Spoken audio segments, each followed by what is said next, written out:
Olá, boa noite. Vamos entrando. Já já a gente vai bater aqui um papo com a Cristiana Renner. Assunto bem atual e bem gostoso. Entrei aqui uns 2 minutinhos antes. Ela já deve estar chegando. Olá, boa noite. Vamos entrando. A Cris já deve estar chegando. Hoje a gente vai ter um bate-papo com a Cristiana Renner. A gente vai estar falando da vulnerabilidade em que as pessoas ficam ou elas estão em busca de curas milagrosas. Olha aí a Cris aqui. Olá, olá pessoal, vamos entrando. Cris, eu vou te chamar aqui. Vamos entrando, peraí. Deixa eu achar a Cris aqui.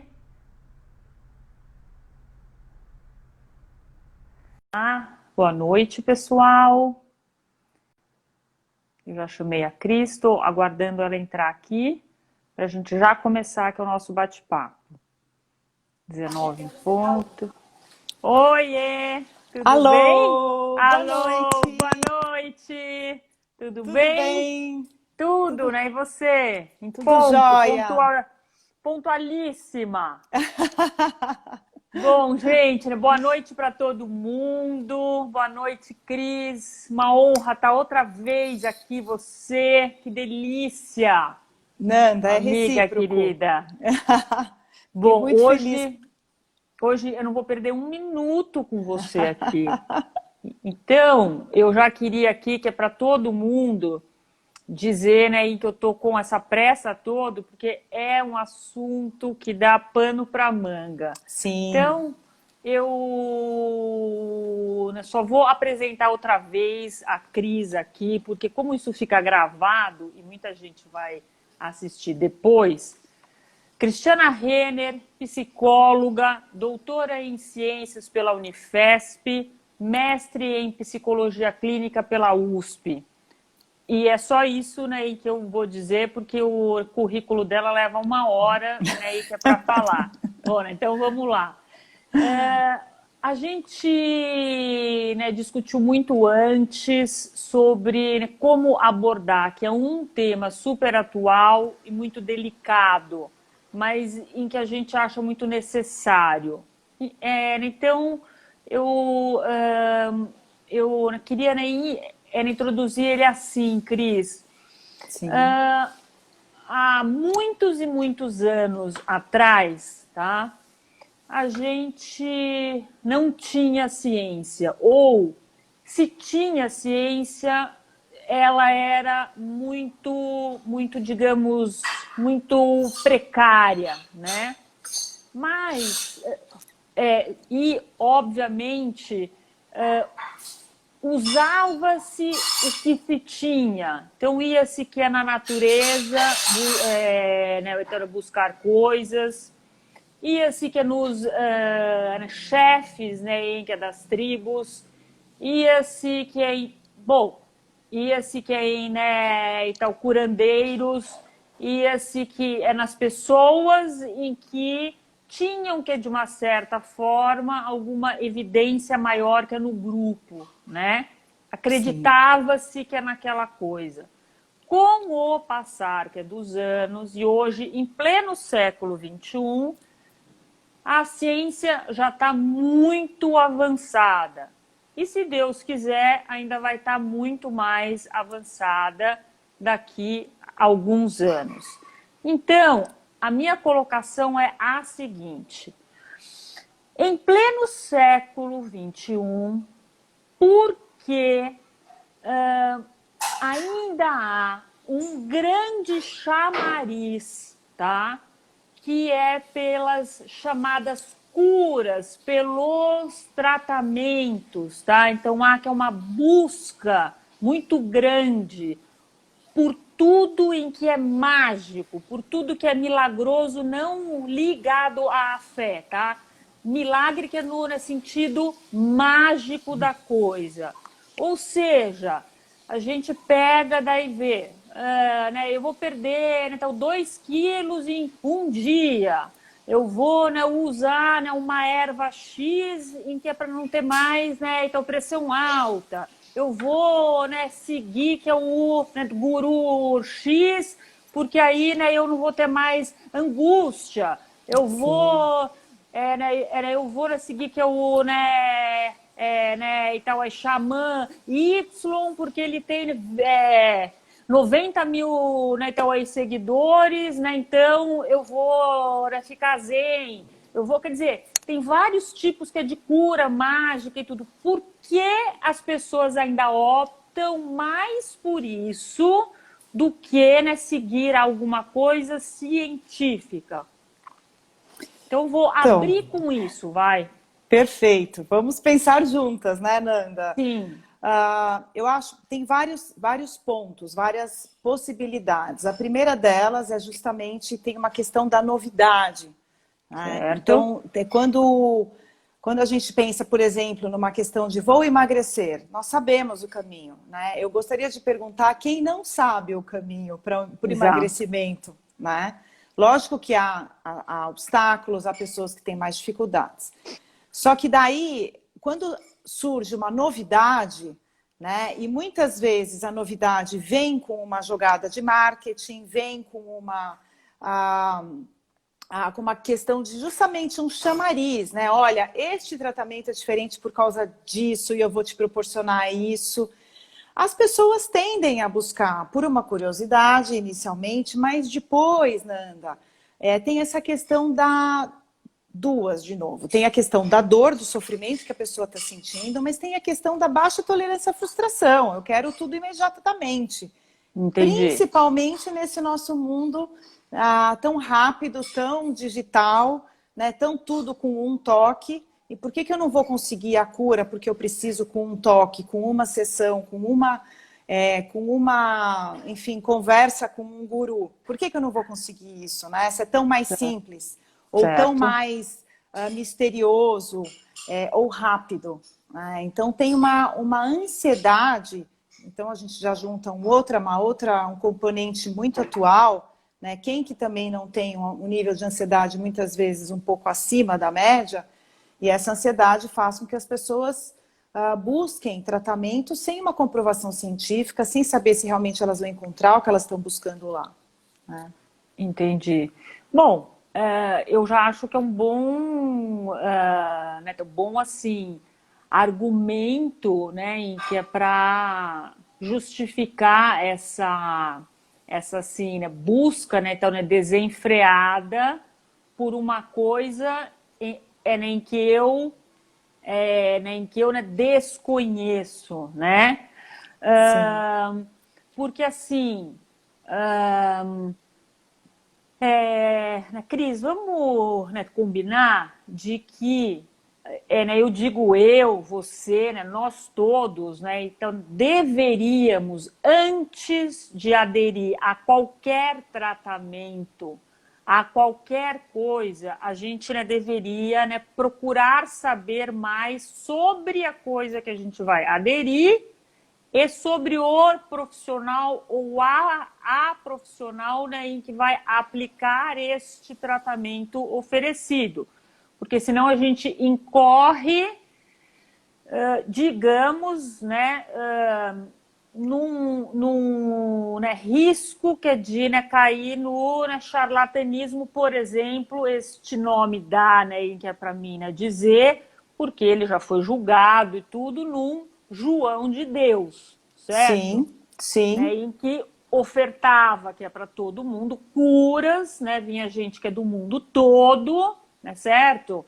E, de repente, a gente vê o que aconteceu, né? Abusos sim, e estupros e assédios e né, sei lá mais o que, além sim. das outras coisas em que ele tinha, né? Enfim, Perfeito. Bom, com esse tema já dá para nós entrarmos em várias questões que nós Então, discutimos, né, Nanda? Eu acho que a primeira questão, e eu conheço muitas pessoas, imagino que você também, que foram ao João de Deus, tem uma questão justamente por uma solução, uma busca de uma solução mágica, uma solução religiosa, milagrosa, aí realmente era por esse caminho, e isso acaba sendo muito sedutor, né? Além da questão das mulheres que foram abusadas e tudo mais, tem a própria sedução de você ir a um tratamento, que você faz uma viagem, faz um encontro com uma pessoa, com um grupo de pessoas, e você volta de lá com a cura. Né? Então, tem uma questão que já mostra, puxa, eu vou para isso, porque isso realmente vai me trazer eu vou parar de sofrer. Então, tem esse primeiro ponto. Tem também aquela urgência, né? A gente fala com uma amiga, deu certo com uma amiga, então eu vou também. Então, assim, você é da área de ciências, eu sou da área de ciências, mas muitas pessoas não são. E nós precisamos avaliar uma série de aspectos quando buscamos um tratamento, né? Um ponto principal que eu estava pensando, que atrapalha muito na questão da escolha do tratamento, é a falta do diagnóstico. Tá? sim, Então, assim, isso é uma coisa que concordo. eu vou guardar para a gente falar um pouco mais para frente. Tá. Mas tem muitas pessoas que não têm diagnóstico e daí com isso elas têm uma dificuldade enorme de buscar qual o tratamento. Eu tenho uma dor nas costas, eu tenho uma dor de cabeça, é uma dor porque eu como alguma coisa errada, é uma dor por hormônio, é uma dor porque eu briguei com meu marido. Por que eu tenho essa dor? Né? Então tem Sim, a primeira questão do diagnóstico, que muitas vezes ele não existe, a pessoa tem mais dificuldade de buscar o tratamento. tá. E depois, realmente, como a gente sabe, buscar quais são os resultados científicos daquele tratamento. Não é só porque a nossa amiga foi que nós devemos ir também. Mas na questão que a gente está falando agora, do João de Deus, que já foi julgado e tudo mais, tinha a questão da sedução da resposta rápida, tinha uma questão também daí, que você colocou muito bem, o título é seu, né, nessa nossa live, que é a questão da vulnerabilidade da pessoa que está buscando o tratamento. Né? A pessoa está em grande sofrimento na maioria das vezes e ela Sim, não consegue lidar com uma situação em que ela está sendo ameaçada, assediada, é uma situação extremamente constrangedora. Né? certo. E vamos imaginar uma pessoa com uma dor enorme, ainda sofreu um assédio, como que ela vai... extremamente constrangedor ela divulgar isso para a mídia, para advogado, como que ela vai lidar com isso? Então, Né, daí então, nós... eu vou só te, né, interromper.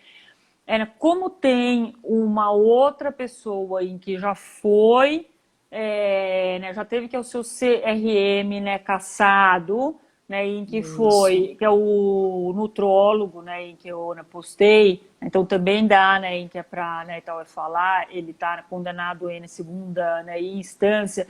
Olha, você sabe quando eu, né, postei, o que eu recebi que é de direct, e impressionante, de mulheres dizendo assim, mas Fê, você tem certeza, e barará, né, e tal, e tudo, né? Daí eu falei, gente, né, saiu na Veja, Veja ela, né, não ia pecar, né, que é por não ter provas que é o suficiente, certo? Porque você toma que é um super processo, né, que é de volta. Bom, aí alguns dias passaram e o CRM, após 6 anos, né, resolveu suspender, que é o neto registro dele.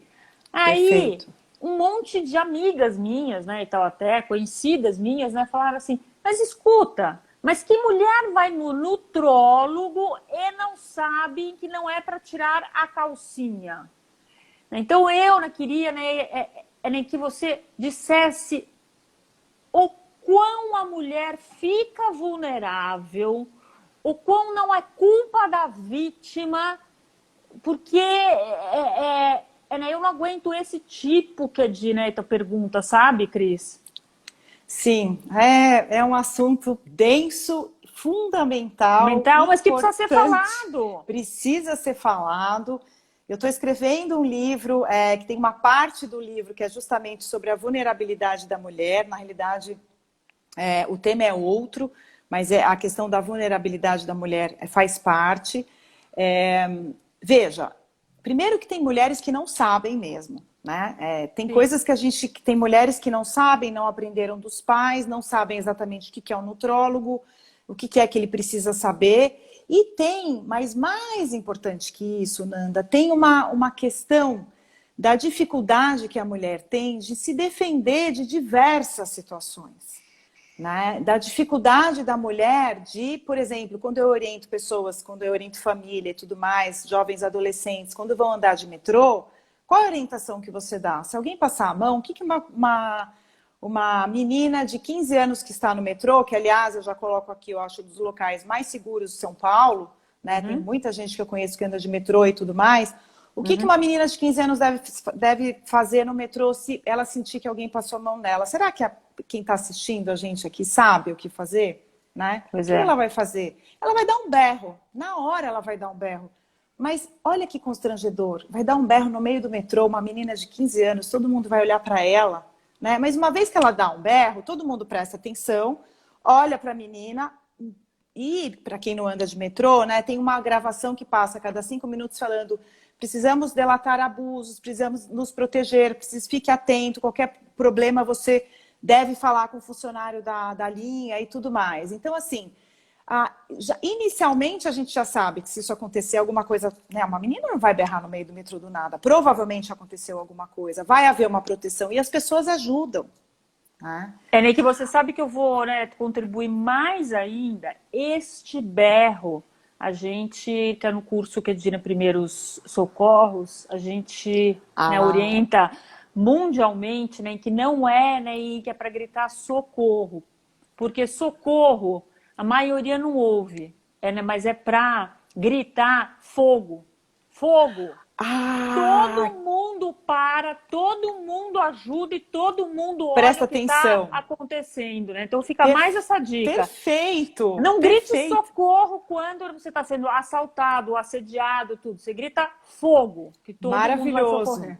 Né? Maravilhoso, então, até porque se grita socorro, a reação imediata das mulheres é fugir, talvez, né? Ou é fugir. É perfeito. Isso. Então você grita fogo, fire. Perfeito. Né? E, aliás, eu não vou deixar, eu acho que a gente está aprendendo muito aqui, de falar o que eu aprendi no seu curso de primeiros socorros, que a primeira coisa que a gente faz, eu achei que era isso que você falava também, quando tem alguém sofrendo, né? Quando alguém sofre um acidente, que chama emergência, né? Porque a gente às vezes vai ajudar a vítima e esquece de chamar. Então, chama emergência. Eu fiz isso, viu, Nanda? No supermercado, quando eu fui socorrer, eu me lembrei. Fiz a lição de casa direitinho. Bom, vamos lá. Então voltando assim, aqui, Cris, você acha, né? Porque aí você já então, aí responde, né, tudo. Você acha em que a gente... Bom, e veio essa pandemia e tá todo mundo mais virtual, mais plugado, mais conectado e com mais acesso à internet do que nunca.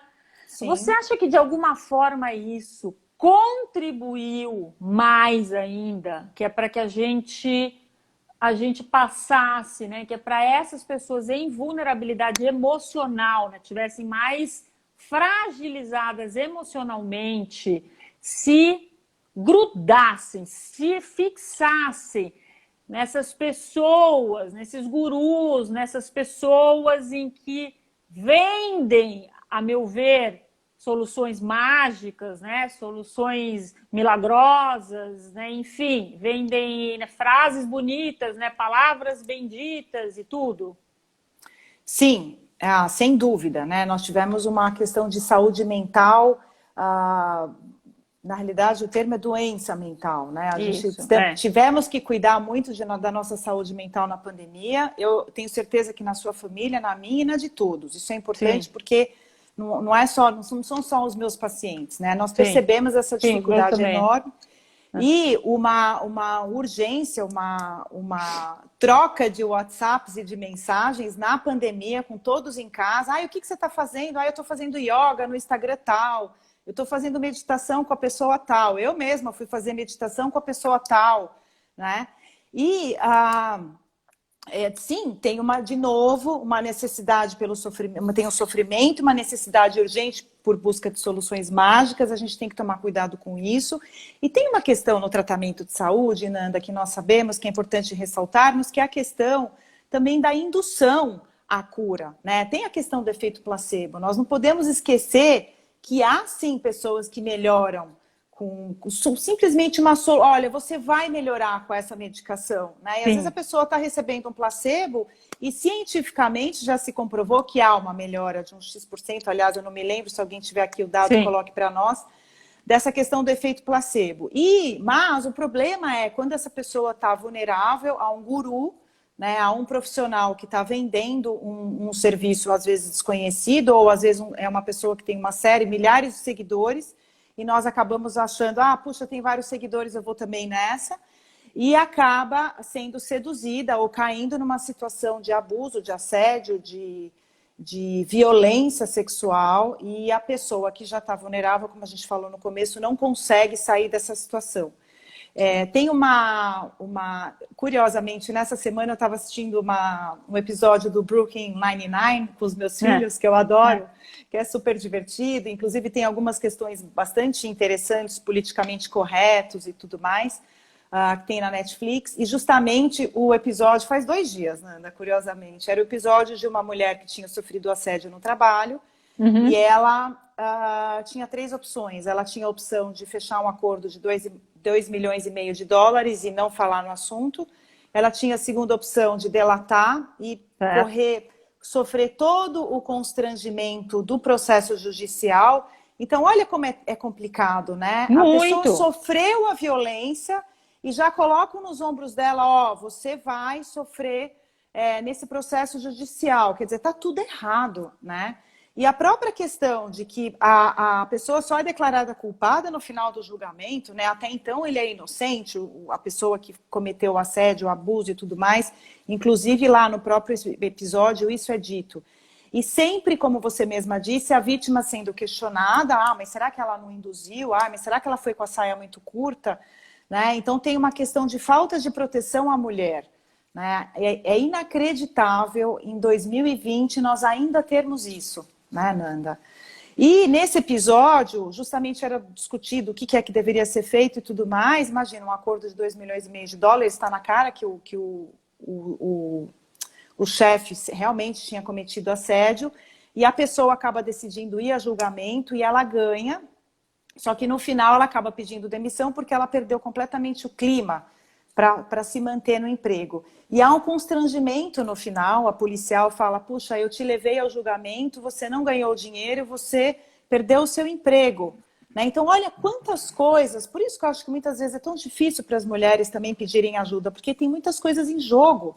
Né? Às vezes é uma mulher casada, o marido também vai estar no meio da história, o marido fica constrangido, quer dizer, tem um monte, é uma como aconteceu bagunça. com o Roger Abdelmaci, Exato. em que vários maridos não suportaram essa pressão e que se separaram, né, das esposas, né? Lamentável isso, mas enfim.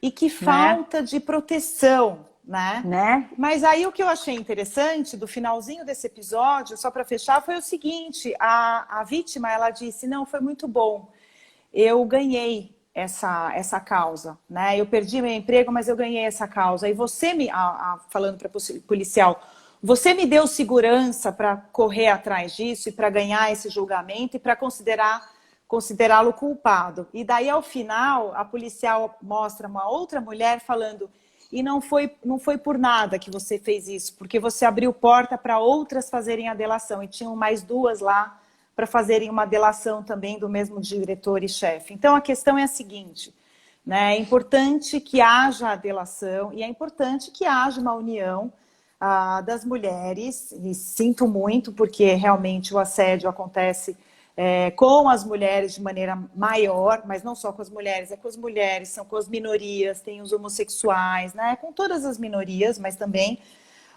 mas é importante que haja um cuidado com a vítima, né? Que não haja um julgamento, pré-julgamento, né, Nanda? Exatamente. E eu vou dar aqui uma polemizada que não estava no meu script, Vamos lá. Mas eu vou polemizar. Vamos lá. Por quê? Porque hoje polemizaram o meu direct, você imagina, né? Certo? Então vamos lá. Então vamos polemizar, lá. Porque, né, já que é polêmica, vamos polemizar.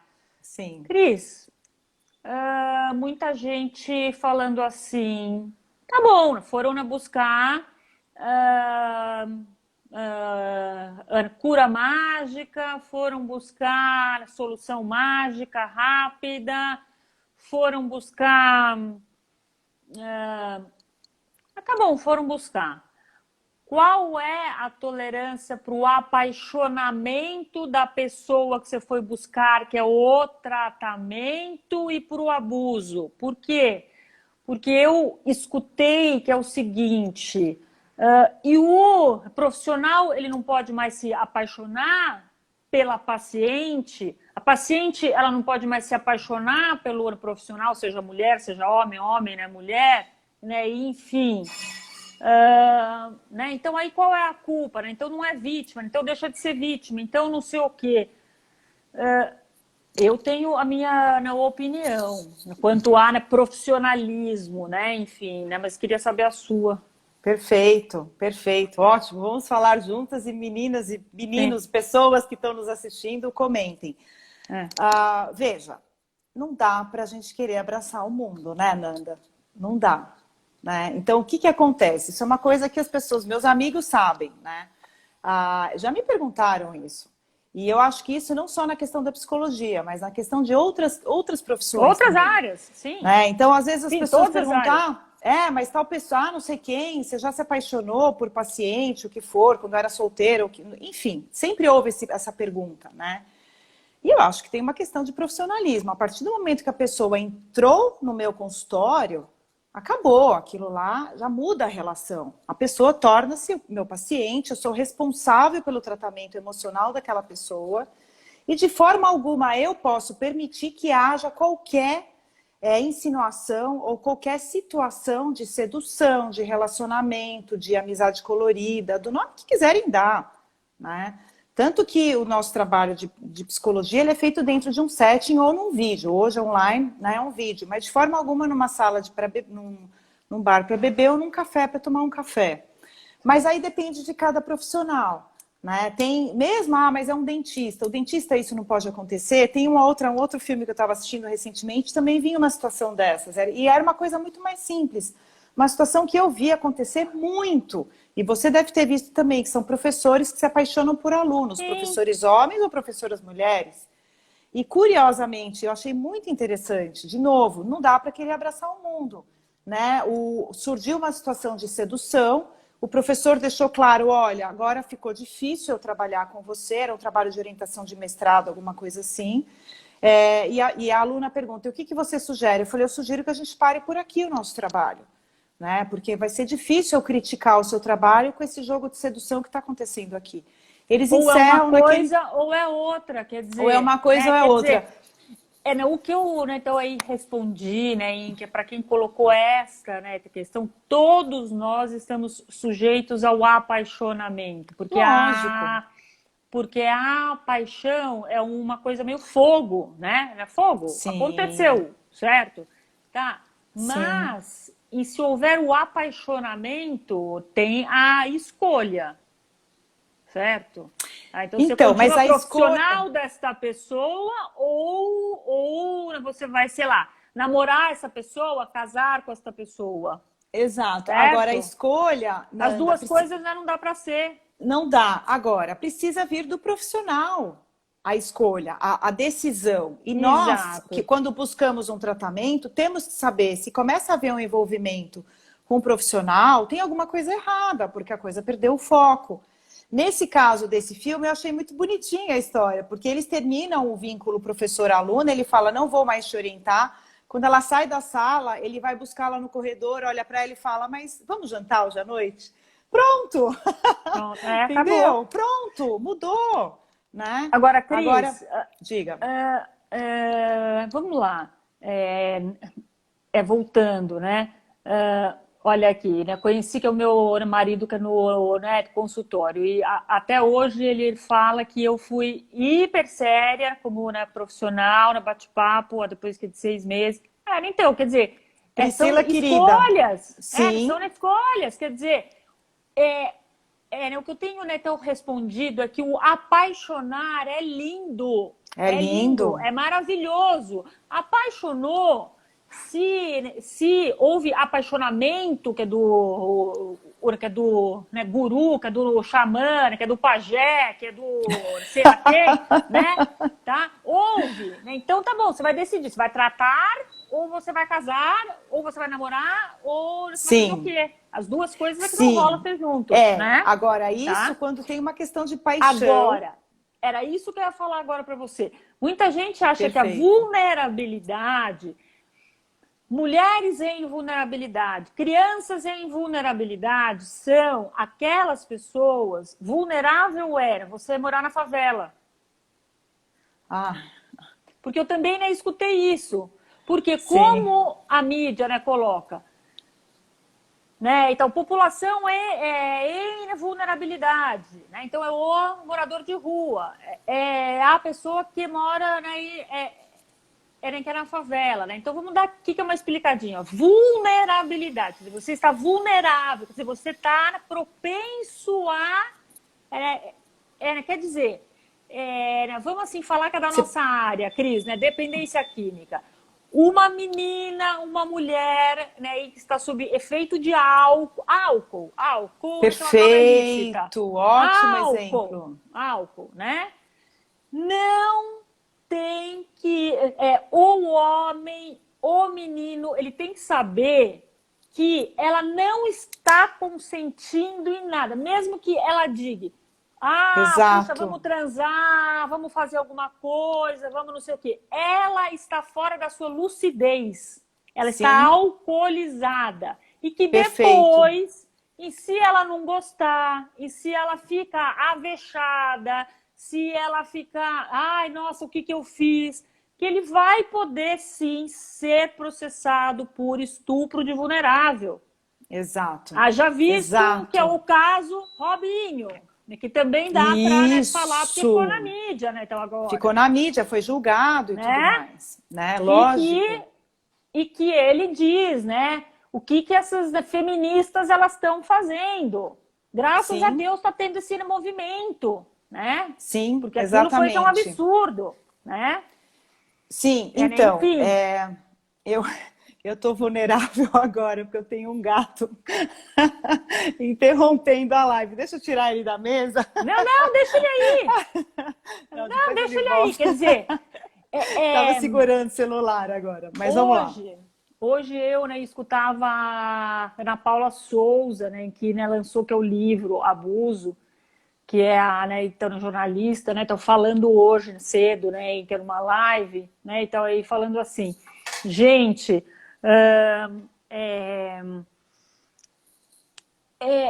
É um alerta também, né, em que é para a gente né, saber educar esta nova geração. Exato. E ela falou isso, quer dizer, né, não é só educar as mulheres. Olha, você não deve ir ali, você não deve fazer isso, olha, você não deve dar bola para si, olha, você não deve não sei o quê. E os homens? Qual que é o papel que a gente vai ensinar para os homens? Perfeito, perfeito. Nanda, vamos lá.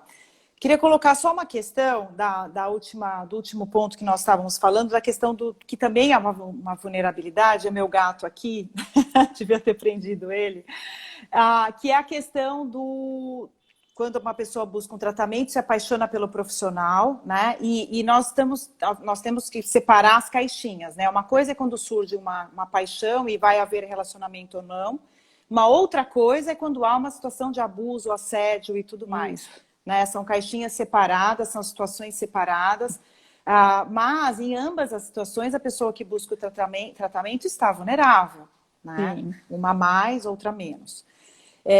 Na questão, por exemplo, perfeito o seu exemplo do uso de álcool, precisa haver uma orientação tanto para os meninos quanto para as meninas. E há situações de vulnerabilidades várias, né? A gente vai citar algumas aqui.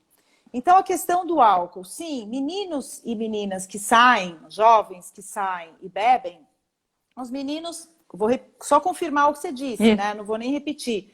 Eles têm que tomar um cuidado imenso, porque se a menina está um pouco mais alegre, bebeu além da conta e diz que quer, ela pode alegar no dia seguinte que ela... Aí tem o outro lado da moeda também, né? Também pode haver o lado da moeda da menina tentar se defender dizendo que não queria, e daí também a gente não sabe exatamente o que aconteceu, e vai sempre haver uma dúvida, porque tinha um terceiro integrante lá, que era o álcool. Era o álcool. Então, assim, os meninos precisam tomar muito cuidado, e daí entram realmente, e daí como são mais fortes, né, de maneira geral e tudo mais, e tem ainda esse estigma de quem vai abusar é o homem, né? Sim. Às vezes quem também é agressora é a mulher. É a mas mulher. gente vê esse estigma, até porque é mais forte por uma série de outras coisas. Ele precisa tomar uma série de cuidados, né? Se a menina passou da conta na bebida, olha, não vamos fazer nada, eu te levo para casa, eu vou te dar um suco agora, para de beber e tudo mais, e daí certamente ele vai ser muito bem lembrado no dia seguinte, né? Ou no mínimo não vai ser acusado ou vai estar com a consciência limpa. As meninas, quando eu dou aula sobre o uso de álcool, eu tenho o capítulo à parte das meninas que bebem, né? Porque assim, na minha opinião, na minha humilde opinião de quem estuda álcool há 20 anos, eu acho que as meninas e mulheres que possam estar numa situação vulnerável não devem beber além da conta, porque não vão conseguir se proteger. Não adianta, né, Nanda, a gente achar que uma mulher, uma menina de 19 anos, mas eu tô nessas festas das faculdades, né, que bebe X shots, que eu também não preciso dizer quantos, né, que ela tá protegida. Não, mas a minha amiga não bebeu, vai me proteger? Não vai proteger. Não e vai. daí, Nanda, tem todos os problemas, porque a questão do risco de agressão física, agressão sexual, engravidar e todas as outras coisas. E daí é o problema, né? Porque daí a vulnerabilidade é maior da mulher, né? Nesse caso. Exato. Por exemplo. Agora a gente tem outras situações que nós conversamos aqui nos bastidores, de outras vulnerabilidades e tudo mais, e daí depois caímos no tema mulher de novo, que são, por exemplo, casais em que as mulheres não trabalham fora, né? Eu sempre coloco fora, porque elas trabalham muito, todas nós trabalhamos muito dentro de casa, de maneira geral, e o homem trabalha fora. E daí ele trabalha fora, ganha o dinheiro do trabalho, o dinheiro da família, sei lá, vamos imaginar, são casados com comunhão parcial de bens, uma coisa um pouco mais antiga e tudo mais. E daí você pergunta, e eu pergunto para os meus pacientes, você tem a senha do banco, né? E daí, muitas vezes, essa pergunta é tida assim, não, mas eu confio no meu marido, né? Como se eu estivesse induzindo a que a mulher tenha a força do dinheiro. Eu falo, não, não é isso. Vamos imaginar que seu marido entre em coma e fique em coma 2 meses. Você tem dinheiro para manter sua casa 2 meses, uma vez que você está me dizendo que você não tem a senha do banco? Daí o olho se arregala e a pessoa fala, eu moro num apartamento tão grande que eu não tenho dinheiro para pagar o condomínio de 1 mês. Né? Então, isso é uma situação vulnerável. Né? E daí é cultural também, é o homem que tem que cuidar. Cultural também. Né? Agora, Cris, falando na vulnerabilidade, né, também, vamos lá. Ainda falando que é da ciência e da não ciência também vamos junto. Voltar. Vamos lá. Agora voltamos Sim. uma onda, né, que é de revistas publicando, séries aparecendo, capítulos de episódios colocando, em que a gente está voltando num flashback de drogas psicodélicas como tratamento. Então, vamos lá. A gente é da dependência química. Vamos lá. A gente chega a... Má, querida, está me devendo que é uma live sobre Outubro Rosa. É uma enfermeira assim, desse tamanho de linda e de maravilhosa. Ela faz tudo pela mulher. Ótimo. E ainda fez então um super elogio a você. Aqui, Má. Bom, aí... O flashback. A volta que é da psiquiatria, que é da psicologia psicodélica, né? Aí a gente lê que é uma frase assim, em que você não precisa mais fazer terapia, porque é só você tomar 3 vezes, né, santo daime, ayahuasca, certo? Em que tudo bem, vale, né? Então, né, vale que é por 10 anos que 10 anos. Psicanálise. 10 anos de psicanálise. Tá, 10 então, anos. Isso eu entendo, né? A gente já conversou, que o UNA é movimento anti-ciência, né? Anti-científico. A gente está vivendo tudo isso. Mas quer dizer, novamente, qual é a população que você vai atingir? A população que está buscando Solução uma mágica. cura milagrosa, Sim. uma solução milagrosa. Dá para você falar que é um pouquinho disso, que eu não aguento mais fazer post disso aí, né? E te mandar, Vamos cria lá. socorro.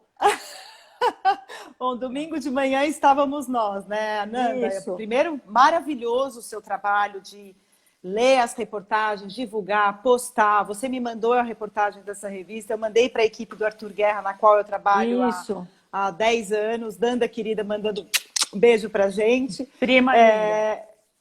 Então, e assim, não quero criar briga com nenhum colega. Aliás, não é nem meu colega, mas é um neurocientista famoso, que inclusive eu já citei por outros assuntos, falando isso, que usa tal droga psicodélica X vezes, poucas vezes, isso equivale a 10 anos de análise. Então, daí eu já começo com uma frase que realmente, aí eu acho que já derruba bastante coisa. Problema de depressão, quem vai tratar é o psiquiatra, não é o neurocientista. Não é o neurologista. Vocês me perdoem, neurologistas, então me provem o contrário. Verdade. Né? Mas é isso. Eu tenho muitas histórias de neurologistas amigos, conhecidos. Tinha um que participava de um grupo de estudo. É um neurologista estudiosíssimo. Quando ele vinha falar sobre as doenças psiquiátricas, né? Então já tem o nome. Né? Eu falava assim, os meus colegas psiquiatras, realmente eu vou defendê-los, são eles que sabem qual é a melhor medicação, qual é a melhor maneira. E tem sim também o tratamento psicoterápico. Sim. Então, essa é a primeira questão. A segunda questão, Nanda, é a seguinte. Aí eu faço realmente uma crítica aos jornalistas. Muitas vezes vem a questão do jornalismo, que é fundamental para a delação das agressões, mas aí tem uma questão de sensacionalismo, que às vezes é um jornalista que curte, sinto muito dizer, mas eu já vi muito isso acontecer, as drogas psicodélicas, e ele fala, eu vou fazer aqui uma reportagem. Eu vi várias, então teve essa que você trouxe, recente.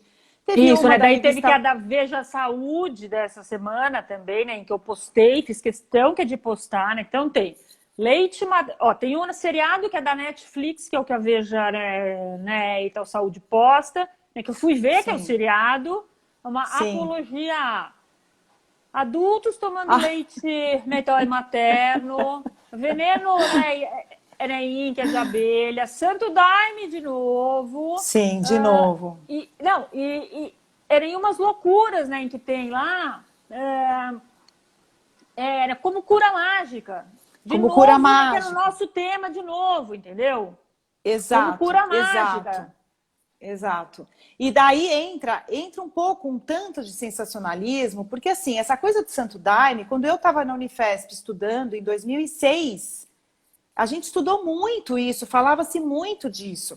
Daí agora voltou. Agora teve essa onda que faz alguns anos, né? Não sei quantos anos, 4 anos, 3 anos, MD. Não, a nova droga, saiu na Veja, foi capa da Veja há alguns anos. Nova droga do momento, MD. Gente, MD 2005 já era mais que velha mesmo, era realmente uma droga antiga, né?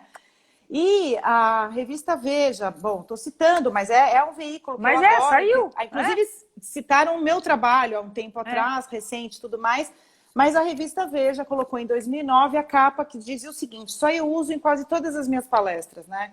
Não se pergunta mais se o jovem irá ou não usar maconha, e sim quando irá fazê-lo. E, naquela época, os dados brasileiros, assim, de científicos de uso de drogas, a gente tinha que 25% dos adultos, da população brasileira, tinha já feito uso de drogas na vida ou recentemente, ou drogas ilegais. Portanto, 75% das pessoas nunca fariam uso de drogas, nunca tinham feito uso de drogas. Então, quando a Veja fala agora... O que nós devemos perguntar é quando a pessoa irá fazer o uso, dizendo que todos irão usar, é uma indução errônea, né? 75% não usava, 25% fez uso e daquele uso frequente a gente caía para 6%.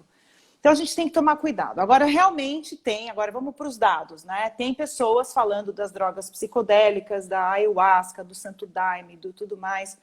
O que nós vemos? Algo do que nós já falamos aqui também. Tem a indução, né, da busca da solução mágica, eu vou tomar uma droga e vou me curar dos meus problemas, e daí tem toda a questão da física, né, porque tem, por exemplo, o Santo Daime, tem uma série dessas drogas, ayahuasca e tudo mais, que tem um ritual, que tem um ritual de indução que você vai se curar. Tem questões físicas, a pessoa vomita, e daí tem a explicação para tudo aquilo que está acontecendo. Quem é que não quer isso, né, Nanda? E quer acreditar nisso? Então tem o lado também da indução, com esses aspectos físicos, como se fosse uma coisa mais mágica, mas que quando nós vamos perceber mesmo, qual é a comprovação científica, né? A gente tem que tomar muito cuidado. Aproveitando esse ritual em que você falou, eu entro numa pergunta aqui. O que você acha, como profissional da área da saúde mental, tá? De retiros, ou de um fim de semana, ou de alguns dias, aonde é te ofertado, tá?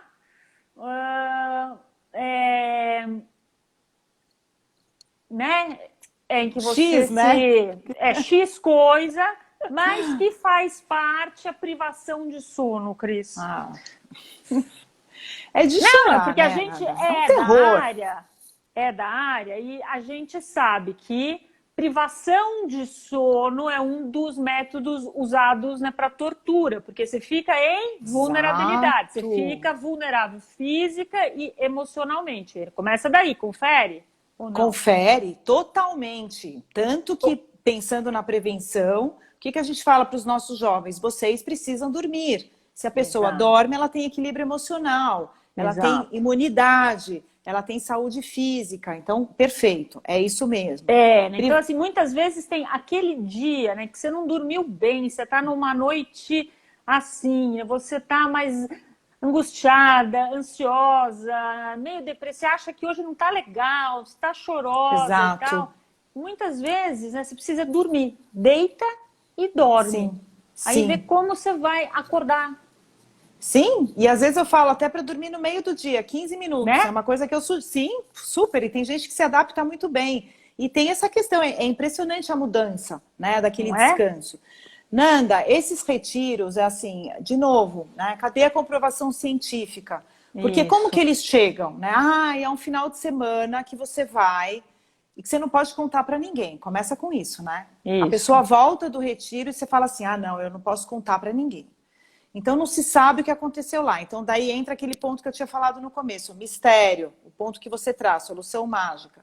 E daí é o que você diz, tem todas as atividades, né? Tem um jantar que às vezes termina 10 horas da noite, aí a pessoa tem que decorar, tem que estudar, tem que preparar uma apresentação para o dia seguinte, não dorme, fica extremamente vulnerável a uma lavagem cerebral. E daí tem essa questão também que a gente precisa tomar muito cuidado, que daí é o curso 1, o curso 2, o curso 3, e se você fez o curso 1, você já é coordenador do curso 2, e torna as pessoas assim, forma as pessoas, envolve as pessoas nesse ritual, chamando de cura, e quando na realidade elas estão ganhando talvez alguns relacionamentos a mais, estão ganhando, aprendendo algumas coisas, estão vivendo uma situação diferente, mas até aí a gente dizer que isso vai curar algum problema emocional, são coisas completamente diferentes. Deixar em privação de sono é gravíssimo. Né? Isso não é tratamento, né? É o que você disse, isso é tortura. É uma tortura, Exato. E se o tratamento é bom, Nanda, a gente fala como é o tratamento, né? A gente descreve tratamento. Eu falo como é o tratamento que eu faço, eu descrevo, eu falo quais são os passos, o que acontece, é baseado em que linhas. Isso sim é um tratamento, e não uma coisa que você tem que manter como algo misterioso. Né? Então, daí a gente já vai acho que a gente podia deixar algumas dicas bem práticas, Cris, antes que a gente ir aqui para algumas perguntinhas em que mandaram, que eu jurei que eu ia fazer para você. Né? Vamos lá. Mas assim, essa vulnerabilidade toda, né, então, né, nós já vimos em que você chega, que é nas ditos tratamentos, curas mágicas, tá? E, obviamente, você está mais suscetível a se a pessoa que te vende isso ou as pessoas que estão lá, se elas forem abusadores em potencial, você ser uma presa fácil, certo? Com certeza. Tá. Então, que dicas práticas a gente pode dar para... E se você quer ir para esses lugares, se você quer ser uma seguidora dessas pessoas...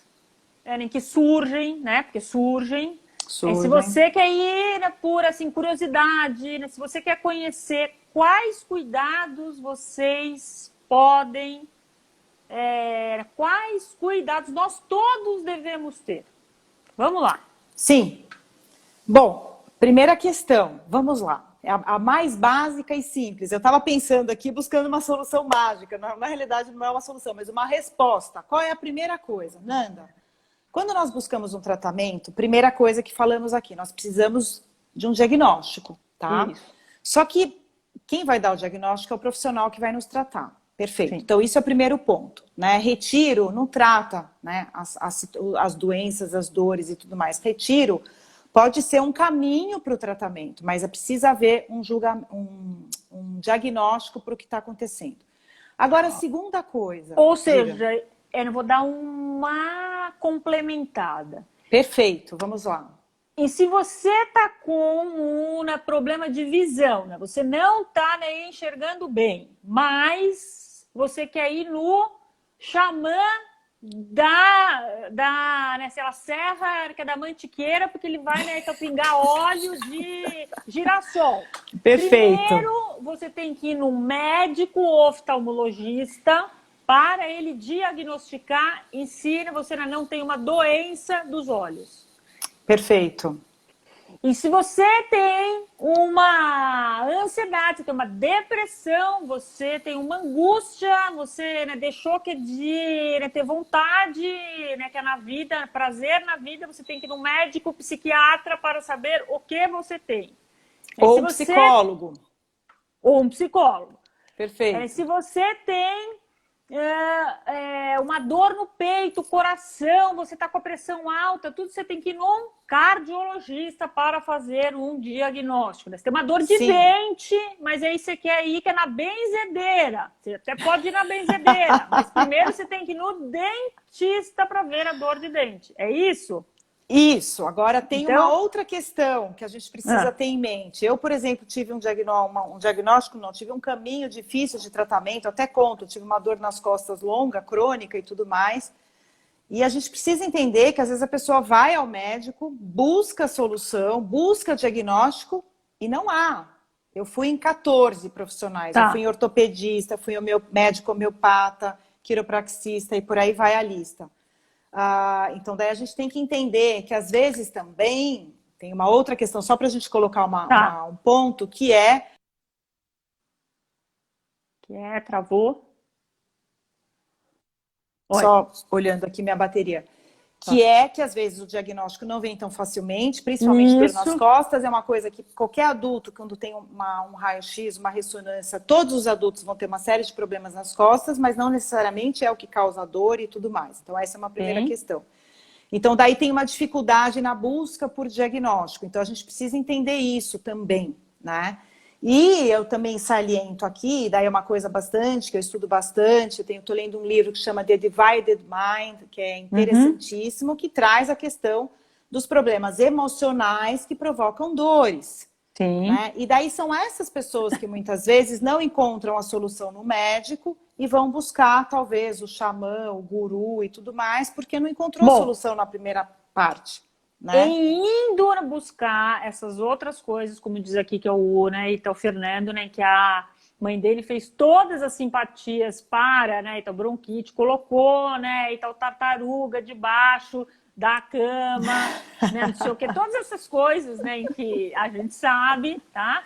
Mas, enfim, vai buscar. O que eu tenho que olhar nessas pessoas? Nesse xamã, nesse guru, nessa benzedeira, nessas coisas? Então, vamos lá. Primeiro, tem que olhar o currículo, né? Que não é um Instagram, né, Nanda? Que não é um Instagram. Porque no Instagram todo mundo é bonito, belo, feliz, rico e super bem-sucedido. Tá bom. Exato, exatamente. Então, assim, o Instagram não é currículo, né? Então, tem o Lattes, né? LATTES, que traz o currículo de profissionais da área da saúde. Então, tem a questão do currículo que é fundamental. Depois disso, eu acho que quando há uma vulnerabilidade muito grande, é importante que a pessoa busque, vá com um amigo, com o marido, com a amiga, com a irmã, com a tia, né? Eu acho que é importante, porque veja, nós não estamos falando de vulnerabilidade, né? Às vezes a pessoa não tem capacidade de identificar se aquele é o melhor tratamento para ela. Então precisa ir com alguém. Só que nós então, vimos não ir sozinho. não ir sozinho. Tá? Agora, nós tivemos o caso do nutrólogo, tinha que fazia o abuso, o assédio às pacientes com o pai na sala de espera, né? Então, mas então... ir junto e entrar junto. Ou seja, você vai fazer... você vai fazer que é um procedimento com o guru tal, com a benzedeira Y, com não sei o quê. E a pessoa em que você levou está vulnerável emocionalmente, você vai entrar com Ana, não pode. Ana, então desculpa, eu vou embora. Pra quê, né? Porque assim, isso é uma prevenção, lógico, se a pessoa for mal intencionada. Isso Perfeito. É uma prevenção. Vamos imaginar, até na sala da psicologia, se eu recebo uma paciente que fala, olha, eu tô com tal problema, mas eu tenho que ir com a minha amiga, lógico que eu vou receber as duas, óbvio, né? Mesmo numa consulta de setting terapêutico, certo? Então tem essa questão. E tem uma outra questão, que é justamente o que a gente precisa identificar, que você colocou o exemplo no começo da live, né? Puxa, vai no nutrólogo, não precisa tirar a roupa toda, né? A pessoa precisa ter um olhar crítico, às vezes não tem, né? Então, ela precisa tentar prestar atenção, e daí entra o problema da mulher, que é vulnerável muitas vezes, e as minorias também, que é se ela está se sentindo bem naquele tratamento, né? Então, agora você vai fazer tal coisa, você vai virar de cabeça para baixo. Não, eu não quero virar de cabeça para baixo, né? Mas isso quando ela tem um discernimento, quando ela está se sentindo assim, muitas vezes ela trava. Não dá. Ela travou. Não dá. Por isso que, então, a gente coloca essa ideia de ir com alguém, né? Ir acompanhado, junto.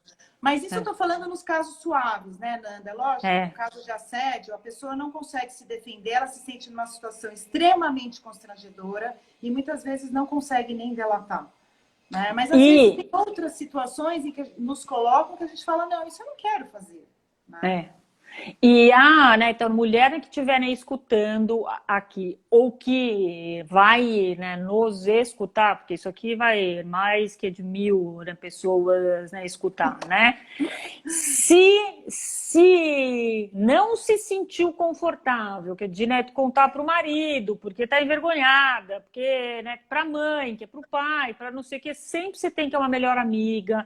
Sempre você tem que é uma terapeuta, um profissional. Sempre você tem que é um profissional que é de confiança, você tem que é uma professora, alguém de confiança que você possa contar, que você possa desabafar, que essa pessoa vai te ajudar.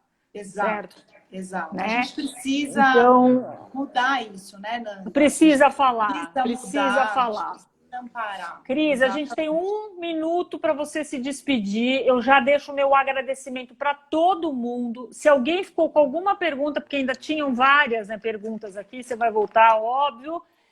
Manda pelo direct. Cris, 1 minuto seu. Bom, acho que falamos bastante dos tratamentos, né? É importante que a pessoa busque o currículo do profissional e persevere num tratamento. Não busque soluções mágicas, busque ajuda na situação de vulnerabilidade. Estamos aqui, né, para nos proteger. Eu coloco a ideia de um filme, pensando na vulnerabilidade da mulher, na questão cultural. O filme se chama Eu Não Sou um Homem Fácil, tem na Netflix, é um filme francês, que faz a gente pensar bastante nesse mundo. Homens e mulheres. Eu não sou um homem fácil, né? Eu vou pôr. Tá bom, né? Eu vou pôr. Gênero e tudo mais. Tá. Obrigada, gente. Boa noite. Obrigada, Cris. Beijão, você é sempre bem-vinda. Obrigada, adorei ter todo mundo aqui. Beijo. Eu também, gente. Beijo. Tchau. Tchau.